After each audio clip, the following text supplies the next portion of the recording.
तर सिद्धिविनायक मंदिराची श्री सिद्धिविनायक भाग्यलक्ष्मी योजना आता आलेली आहे। जागतिक महिला दिनी जन्मलेल्या मुलीच्या नावे 10,000ची एफडी जाहीर केली जाणार आहे। सिद्धिविनायक मंदिराचा सामाजिक उपक्रम पाहायला मिळतो। जागतिक महिला दिनी संपूर्ण राज्यामध्ये जन्मलेल्या मुलींच्या नावे सिद्धिविनायक मंदिर 10,000 रुपयांची एफडी करणार आहे।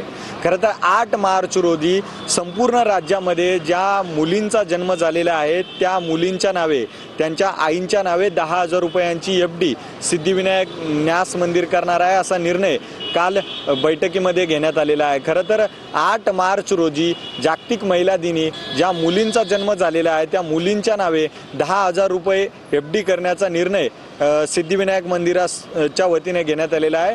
हा प्रस्ताव जो आहे तो सर्वानुमते काल बैठकीमध्ये पार पडलेला आहे आणि या प्रस्तावानुसार 8 मार्च रोजी संपूर्ण राज्यातील जेवढेही शासकीय रुग्णालय आहेत ज्या मुलींचा जन्म झाला आहे त्या मुलींच्या नावे 10,000 रुपयाची एफडी करण्याचा निर्णय सिद्धिविनायक न्यास मंदिराच्या वतीने करण्यात आलेला आहे। कॅमेरा पर्सन हरी नेगी सोबत अजय धंजय, TV9 मराठी, मुंबई।